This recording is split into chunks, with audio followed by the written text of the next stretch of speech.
development. So it is in the course of that growth and development where individuals may meet some problems which require intervention. And such interventions will probably come from the social worker. Now, when we talk about intervention, we're talking about the actual assistance in form of a treatment that an individual can provide to a service provider, that the social worker provides the service user. And by way of clarification, the social worker only comes forward to help as service users in a situation where the service user functionality has been affected. Rather than the social service user cannot live life which is regarded as normal at that particular time. So social worker comes in to help that individual use that functionality. And that there is a lot of connectedness and interdependence of people in an environment. And when we talk about social work, we're not talking about an individual problem, but also talking about the environment in which that individual lives. Because what the environment provides also has an implication on how the life of that particular individual in that environment can be affected. So the fact that the two are actually interdependent, and there is quite a lot of connectedness between environment and an individual. So as a social worker, we are not only focusing on an individual, but also have to focus on the surroundings of that particular individual. I think I already mentioned that sometimes the problems that we go through are generated by the environment, right? It's true. And also vice versa. Sometimes certain problems that are in the environment are created and generated by ourselves. So here, as a social worker, as a social practice, you need to understand the role of this relatedness, the interrelatedness and interdependence between the environment and an individual, and also how that affects individuals' functionality, and also how the environment balances itself to accommodate the individual in this environment. We are going to go direct practice. Direct practice, or what we call the primary practice, or what we call the micro practice.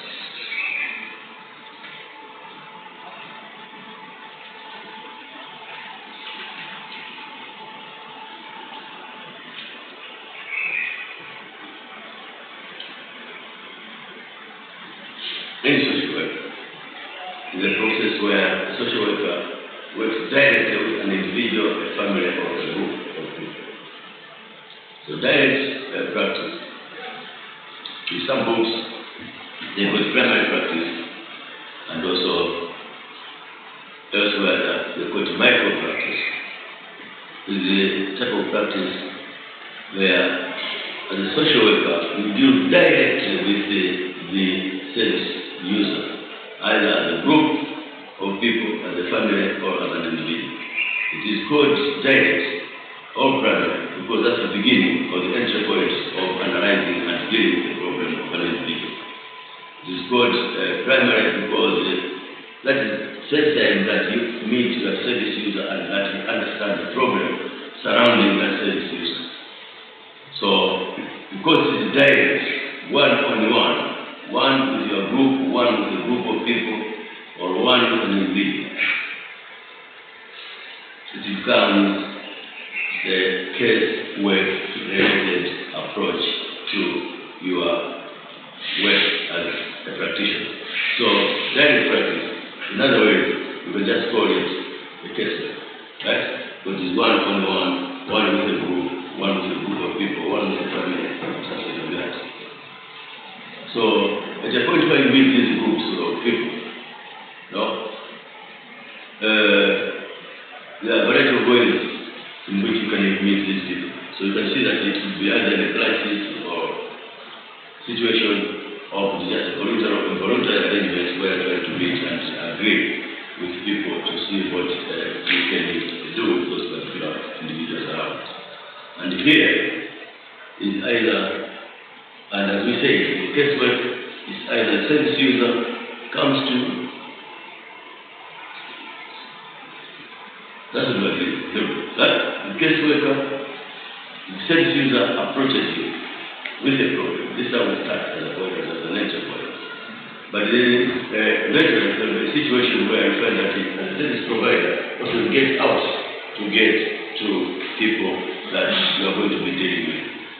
What would this type of arrangement be? How would it happen? What would happen for you to get out to meet people that you are dealing with instead of them coming to see you where you're supposed to be?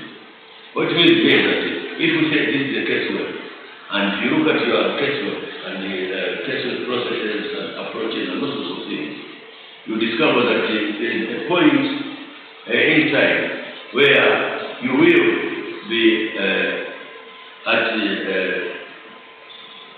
liberty to go and meet the service user in the service user's environment. And usually this will occur at a stage where you are conducting your assessment. So during assessment, naturally, if you are a competent social worker, you should be able to get to your service user. What does this mean? I've already mentioned this thing. The issue is when you are doing your assessment, what gives you parameters for assessment is information that you have, right? And for you to continue to plan treatment for your service user, you must have enough information which you must collect during intake and also followed up by you are going out into the field to get more information. And here what it means is that in social work,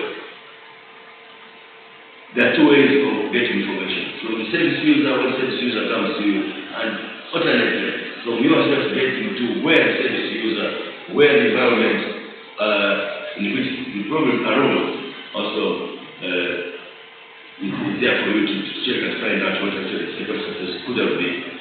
And this way, you will be addressing one thing which all of you don't think about.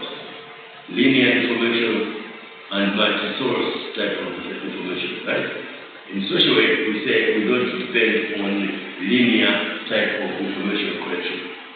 You can't get information from one source and assume that what you got will give you a pathway to assess and also assess that individual.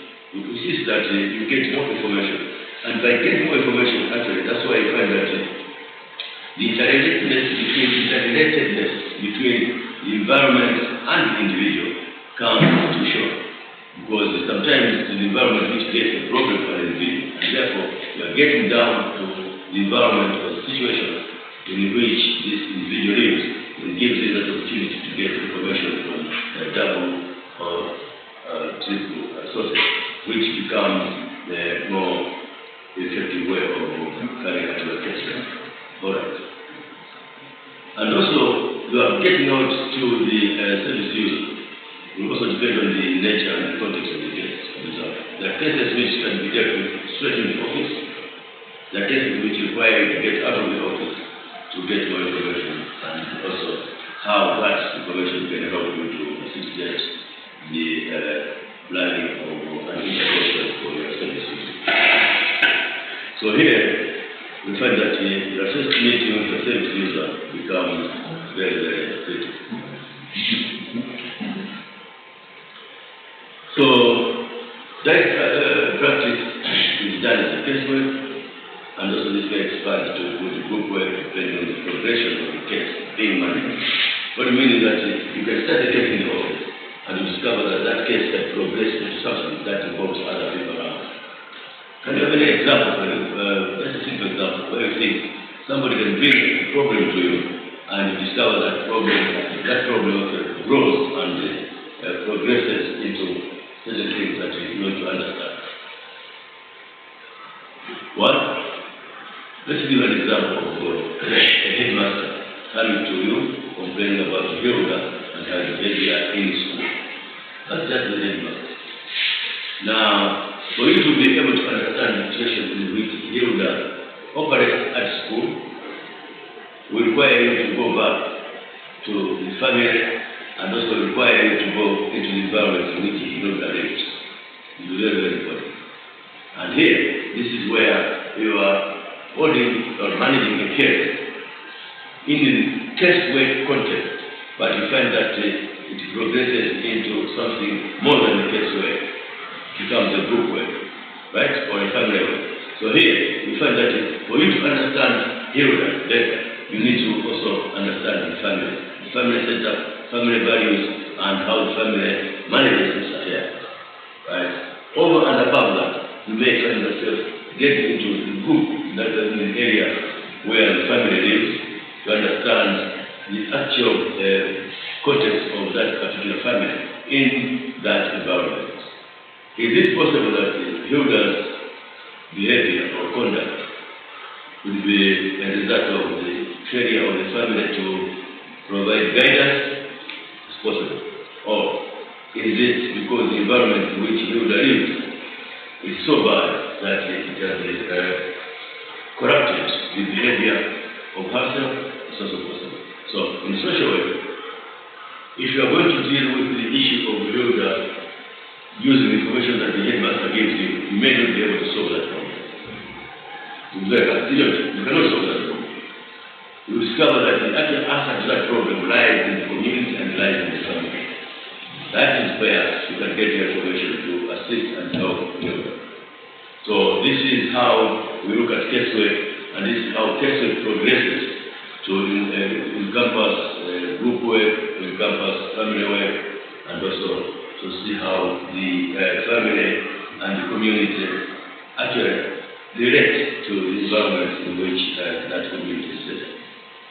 So direct social work also can be applied in different situations, depending on the nature of the case you're trying to deal with. And when we talk about different situations, we're talking about different areas of practice. So social work has different and various areas of practice. You can practice with children, you can practice with elderly, you can practice with persons with disabilities, you can practice with people suffering from mental health. Is this the correct word to use the word mental health? Suffering from mental health, or just mental health? Which is what? Mental health. What is mental health?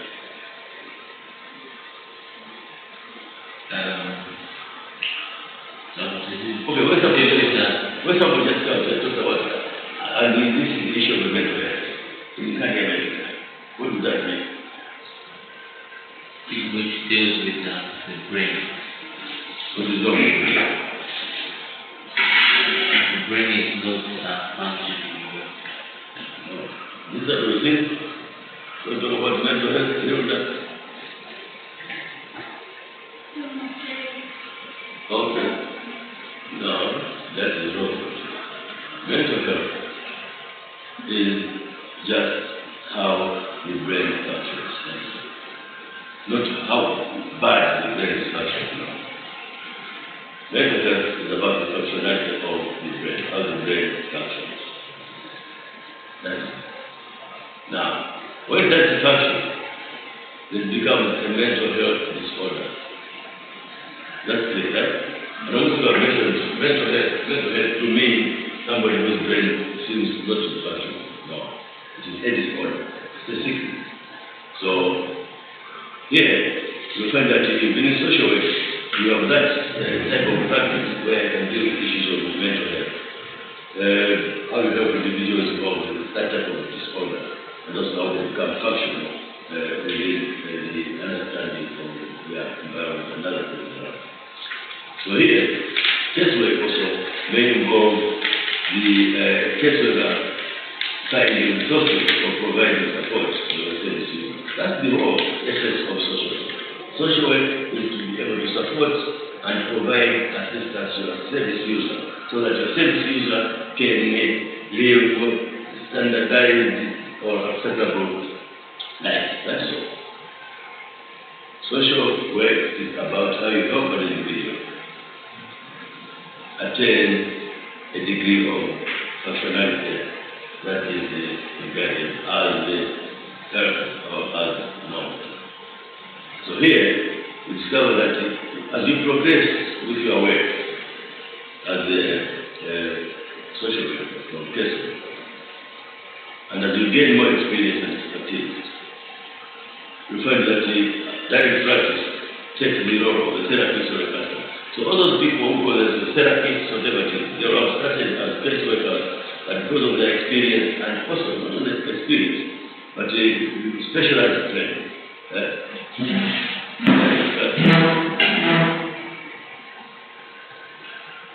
After specialized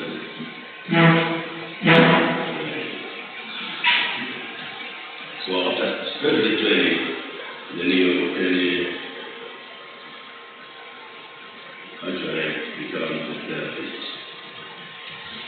Not just become one like that.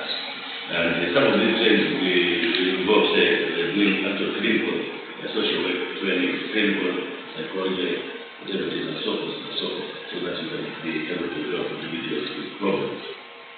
So here, counseling and or therapy requires more specialized training, because that is when you will be able to manage complicated cases of anxiety, depression, drug-related, and also mental health disorders.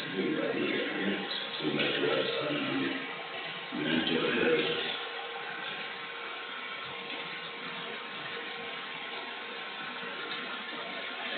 Yeah. So there's nothing like mental health as being a negative issue. Mental health is a positive issue. But mental health disorder is a negative issue in terms of individual life and life standards. So that's what we need to take into. So, at the level of therapy and counseling, the caseworker can help services abused while we provide counseling, while we provide therapy to help an individual build skills, how an individual can learn to some coping strategies, and also how an individual can be helped to focus more on mental health, right? How to manage their brain and also to manage their mind, as well as their processes and thinking, and what they do is help in their healthy lives. So to be something like that. And when you deal with issues of therapy or counseling, they are usually individualized approaches, where you deal with an individual direct, and also that individual deals with you direct, and you need to be in an environment which is suited for such work. So, apart from dealing with an individual, you find that if you are a caseworker and you are going to move into this direction, then the issues of casework relationships, principles of casework relationships come in. In counseling and in therapy, we observe confidentiality to the highest level. So, it means you have to get an environment where to be you and your service user, and also that all that you deal with will be information which is private to yourself and not anybody outside your relationship that you have built. So this is how you look at this. Two first. So two first, even if you are here, that's what you want to do. This one. For dinner. This one.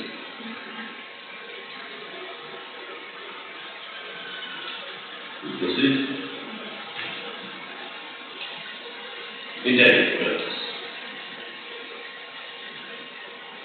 or secondary practice, or macro practice, right?